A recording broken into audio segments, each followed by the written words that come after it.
No,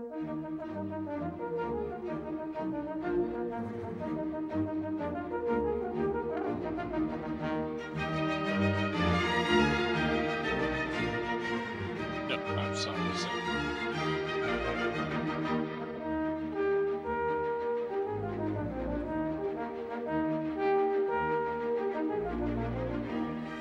The train arriving on platform 1 is the 12:15 for New York.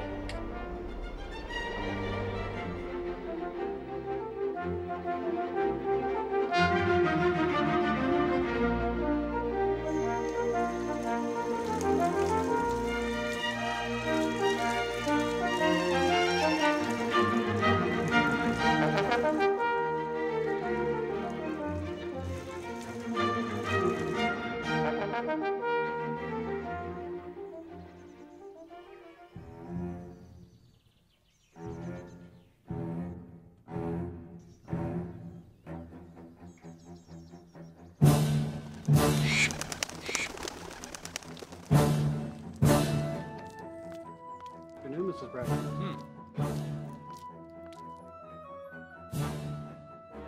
Come along, Gwendolyn. Coming, Mama.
Where to, buddy?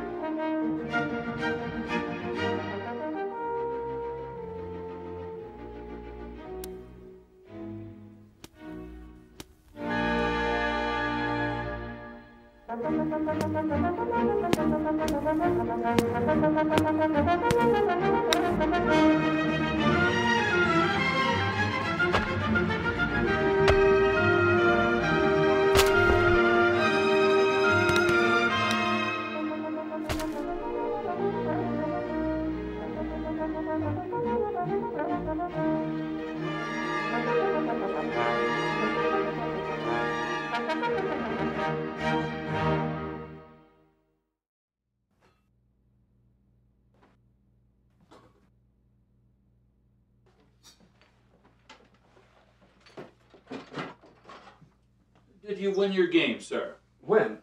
No, I never win. I usually never finish a round. Did you by chance happen to see me? I did glance out the window while you were playing, sir, but I thought it impolite to observe. Well, I'm sorry for that. You would have enjoyed it, I'm sure. I don't play accurately. Anybody can play accurately. But I do play with great style. Yes, sir. Speaking of styling, do you have the cucumber sandwiches for Aunt Augusta? Of course, sir.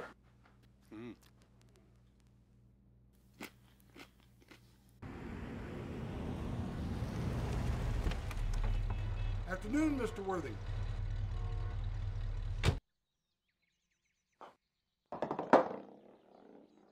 Interesting shot, sir. Exceptional style. That will do, Lane. Thank you. Thank you, sir.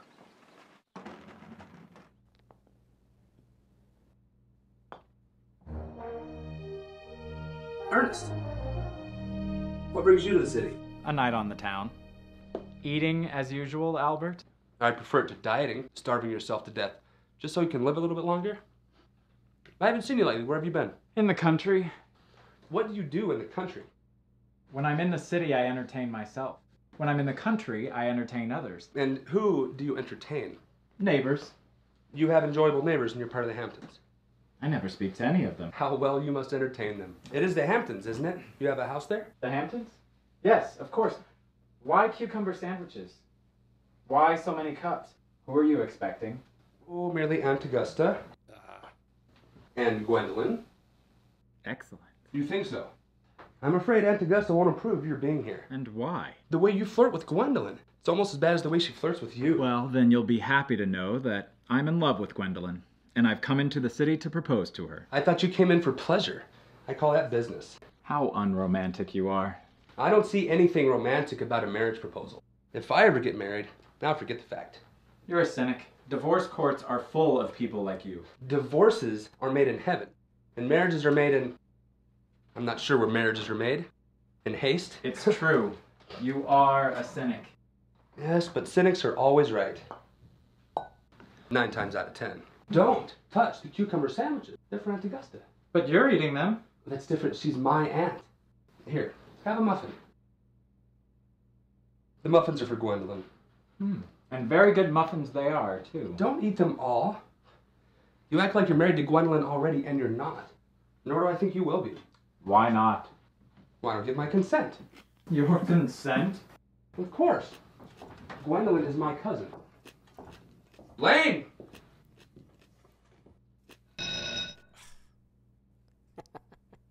And it's only natural that my consent is required.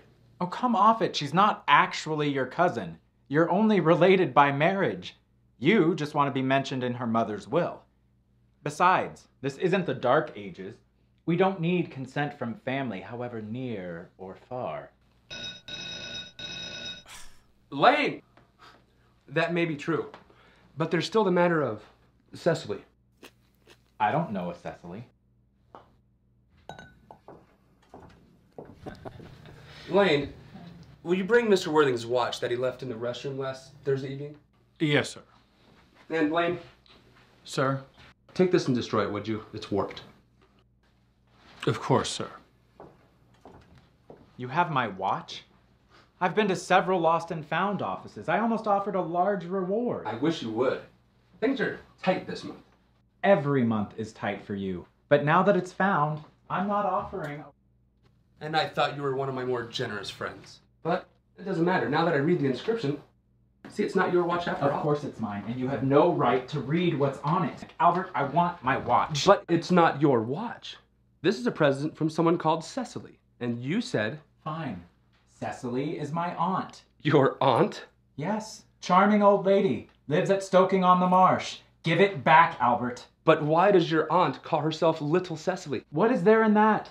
Some aunts are tall, some are not tall. But why on earth would your aunt call you her uncle? From Little Cecily, fondest love to Uncle Jack. Besides, your name isn't Jack, it's Ernest. It isn't Ernest. It's Jack. You've always told me your name was Ernest. You answered to the name of Ernest, and it says here, on your card, Mr. Ernest Worthing, B4, the Albany. Fine. My name is Ernest in the city, and Jack in the country. And the watch was given to me in the country. But that doesn't account for the fact that your small Aunt Cecily calls you her dear Uncle Jack. Ernest, or whoever you are. I think it's time you tell the truth. The whole truth and nothing but the truth. You talk like someone out of a cheap detective novel. Thank you. Now fess up. Tell me everything. Give me my watch. Okay, now tell me everything and make it improbable.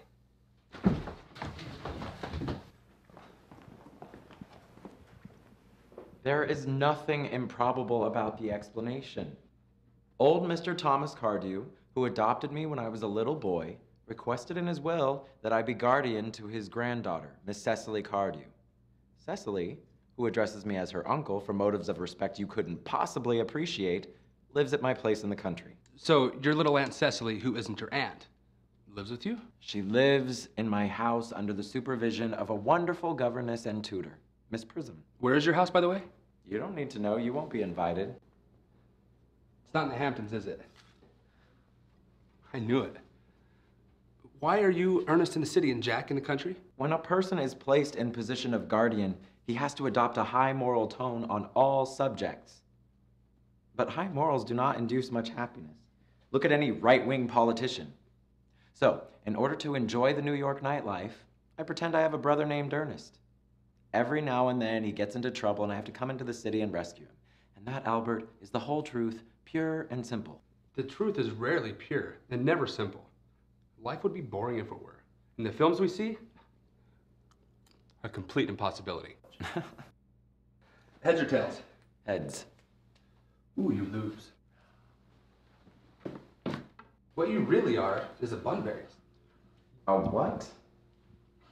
You have invented a very useful younger brother, Ernest, in order that you can escape the town whenever you like.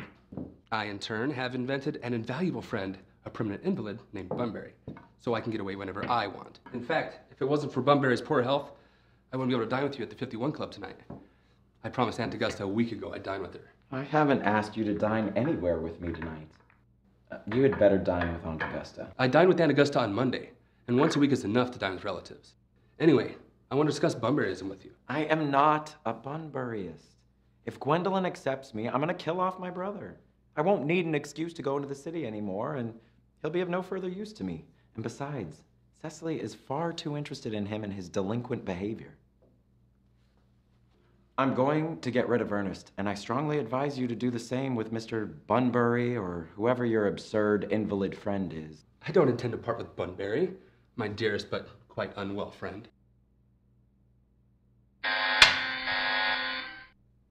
That must be Aunt Augusta.